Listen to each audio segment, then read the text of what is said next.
Perhatikan seberapa dekat kamu berdiri di depan orang lain. Jika orang itu mundur saat kamu mendekat, bisa jadi itu menandakan hubungan kalian tidak saling menguntungkan. Perilaku ini akan sangat jelas saat kamu mengamati bagaimana orang saling berpasangan berbicara satu sama lain. Jika seseorang menggerakkan kursi ke belakang selama percakapan, ini mungkin menunjukkan rasa bosan atau lelah. Tidak sopan rasanya mengakhiri komunikasi meskipun kita tidak menikmatinya. Kalau kamu menyadari gerakan kecil ini, kamu mungkin ingin bertanya tentang keadaan orang tersebut atau menyarankan untuk beristirahat.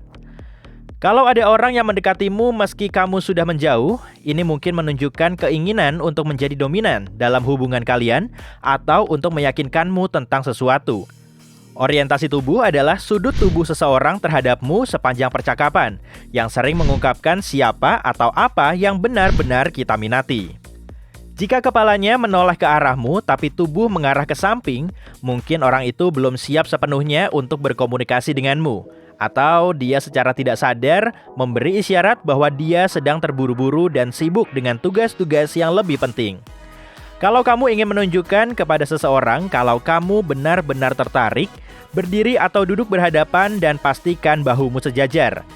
Ini akan menciptakan ruang psikologis khusus yang melindungi kalian dari orang-orang sekitar. Pembohong biasanya menghindari kontak mata langsung. Arah pandangan dapat memberikan petunjuk tambahan. Kalau ada orang yang melihat ke kanan atau ke atas selama percakapan, kemungkinan besar dia bohong, karena gerakan ini membangunkan bagian otak yang menciptakan imajinasi. Kalau dia melihat ke kiri atau ke bawah saat berbicara, tandanya dia sedang mengingat-ingat fakta. Dalam hal ini, kemungkinan besar percakapannya tulus. Ini adalah tips kehidupan yang pas untuk memeriksa kejujuran temanmu. Pastikan kamu tidak tertukar kiri atau kanan. Sama seperti binatang, manusia cenderung menunjukkan apa yang disebut perilaku teritorial. Semakin tinggi status ekonomi dan sosial seseorang, semakin banyak area yang cenderung dikuasai orang tersebut. Orang biasanya mengekspresikannya dengan duduk nyaman di kursi, meletakkan kaki di atas meja, merentangkan tangan dan kaki lebar-lebar, meregangkan tubuh di depan umum, dan sebagainya. Orang-orang yang percaya diri tidak ragu untuk mengambil banyak ruang, sementara orang yang merasa was-was secara tidak sadar akan berusaha untuk mengambil lebih sedikit ruang, menekuk bahu, dan menjaga tangan mereka tetap dekat dengan tubuh. Jika orang mulai mengangguk berulang kali dan berlebihan saat kamu bicara, ini mungkin menunjukkan bahwa topik yang kamu bawakan membosankan atau tidak menyenangkan. Selain itu, orang mengangguk terlalu banyak ketika mereka mencoba membuktikan kemampuan mereka untuk mengikuti instruksi. Kamu mungkin saja melakukan ini dalam situasi penuh tekanan, seperti memulai pekerjaan baru atau bertemu seseorang yang istimewa. Kalau gerakan ini disertai dengan sering berkedip, orang tersebut cenderung merasa kewalahan oleh otoritas pembicara dan sangat ingin meninggalkan kesan yang baik. Ketika seseorang yang kamu sukai masuk ke dalam ruangan, pikiran bawah sadarmu ingin memastikan kamu terlihat menarik. Walhasil, kamu akan menyentuh pakaianmu dan memperbaiki rambut serta aksesorismu. Orang juga cenderung mengambil posisi tubuh yang lebih anggun, bahkan mulai mencari-cari cermin atau permukaan reflektif lainnya. Beberapa mungkin terus-menerus menyentuh kulit mereka sendiri dan membasahi bibir. Kalau kamu mendapati perilaku ini pada orang yang kamu ajak bicara, jangan buru-buru mengajaknya ke KUA. Bisa jadi justru orang lain di sekitar kalian yang menjadi incarannya. Atau orang itu memang perfeksionis yang ingin terlihat lebih baik di mata orang lain. Kerutan di sekitar mata dapat menandakan apakah senyuman seseorang tulus atau tidak. Saat orang berpura-pura tersenyum, kamu akan melihat bahwa matanya tidak tersenyum bersama dengan bibirnya. Selain itu, senyum palsu juga tidak menular. Jadi, kamu mungkin tidak akan merasakan dorongan untuk membalas senyumannya. Masalah ini dapat dengan mudah diselesaikan dengan tiba-tiba mengatakan sesuatu yang lucu. Rahang terkatup menunjukkan kecemasan. Disadari atau tidak, hal ini terjadi secara tidak disengaja. Kalau kamu bertemu seseorang dengan rahang terkatup, mungkin saja orang ini sedang memikirkan sesuatu yang membuat stres. Otot-otot wajah, terutama rahang, dapat tetap terjepit selama bertahun-tahun. Jadi, bernyanyi dan latihan relaksasi khusus akan membantu menghapus jejak kekhawatiran dari wajahmu. Saat pembicara sedang gugup, stres bisa melumpuhkan sebagian rahang dan membuat suara terdengar tidak natural. Jika dia menelan ludah dengan gugup dan napasnya tidak teratur, pasti ada sesuatu yang mengganggunya. Otot-otot wajah menunjukkan emosi sebenarnya secara simetris. Jika satu sisi wajah lebih aktif dibanding yang lain, itu bisa menjadi tanda kepalsuan. Ingat, tak ada wajah yang simetris sempurna di luar sana. Kalau kamu mengenal orang yang berwajah seperti itu, kemungkinan orang itu adalah robot. Emosi asimetris palsu biasanya terlihat pada alis yang terangkat atau senyum yang cenderung bengkok ke satu arah.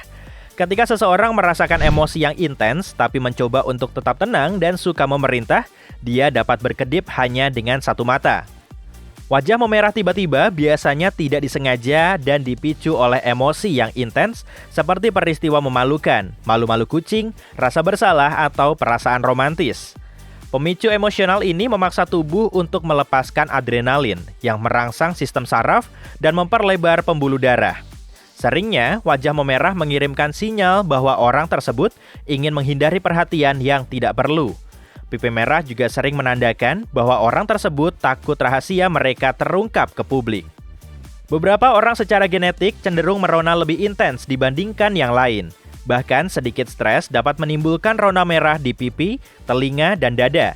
Jadi, perhatikan baik-baik sebelum langsung mengambil kesimpulan dan amati tanda-tanda lainnya. Ketika seseorang mengangkat tangan mereka setinggi mungkin dengan postur yang nyaman, ini menandakan kalau orang tersebut merasa nyaman dan santai saat bersamamu. Sebaliknya, mengangkat tangan di bawah kepala menunjukkan rasa tidak aman dan malu. Kalau ada orang yang memegang minuman atau ponsel setinggi jantungnya, mungkin saja ini menandakan keinginan bawah sadar untuk melindungi dirinya. Sebaliknya, memegang benda-benda ini setinggi pinggang menunjukkan bahwa orang tersebut merasa aman dan terbuka untuk komunikasi. Jika telapak tangan menghadap ke atas, berarti secara tidak sadar orang tersebut sedang menyarankan atau menanyakan sesuatu. Kebanyakan orang mengasosiasikan telapak tangan terbuka dengan kebenaran, kejujuran, dan kesetiaan. Sedangkan telapak tangan yang menghadap ke bawah menandakan suasana hati yang mengeluh dan menuntut. Menggunakan isyarat tangan selama pidato di depan umum membantu hadirin untuk memahami informasi baru dengan lebih mudah. Tapi jangan terlalu aktif atau terlalu tinggi mengayunkan lenganmu. Orang mungkin berpikir kamu terlalu dramatis dan tidak fokus. Menyembunyikan tangan di saku juga bukan pilihan terbaik. Orang mungkin secara tidak sadar menganggap ini sebagai tanda bahwa kamu arogan dan tidak tulus dengan banyak rahasia kelam. Ketika orang benar-benar fokus pada percakapan, biasanya telapak tangannya tidak bergerak.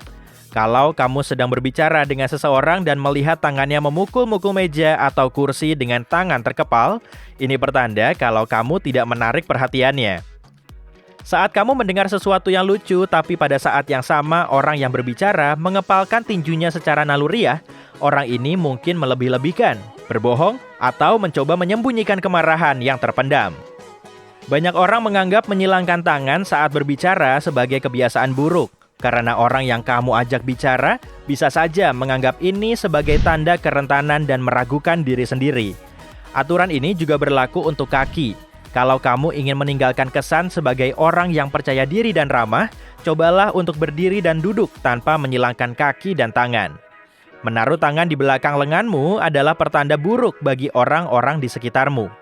Posisi ini menandakan kita sedang murung atau marah.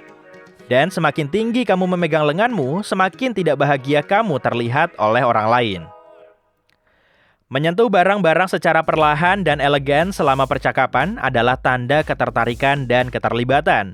Orang biasanya lebih suka memainkan spidol, karet gelang, kacamata, dan casing ponsel. Memutar serbet dan melipat origami juga merupakan tanda kepercayaan dan inspirasi yang akrab. Memainkan alis juga bisa berarti sesuatu. Mengangkat alis sesaat selama kontak mata awal dengan orang yang dikenal adalah tanda keramahan. Ini menyiratkan, aku tidak takut kepadamu dan aku tidak menghindarimu. Alis yang berkerut bisa menjadi tanda ketidakpuasan dan frustasi. Kalau ada orang yang mengangkat alis selama percakapan dan menahannya untuk waktu yang lama, bisa jadi dia terkejut atau merasa gembira. Menyentuh wajah dan leher selama bercakap-cakap dan menutup mulut adalah isyarat yang dilakukan orang ketika mencoba menyembunyikan emosi aslinya.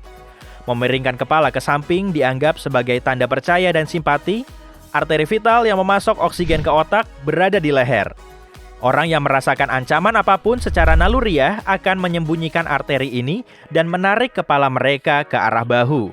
Orang yang memiringkan kepala saat berkomunikasi biasanya tampak jauh lebih menarik dan dapat dipercaya karena gerakan ini membawa aura yang menyenangkan. Sudah mengerti? Yuk, kita mulai menganalisis beberapa orang sekarang juga.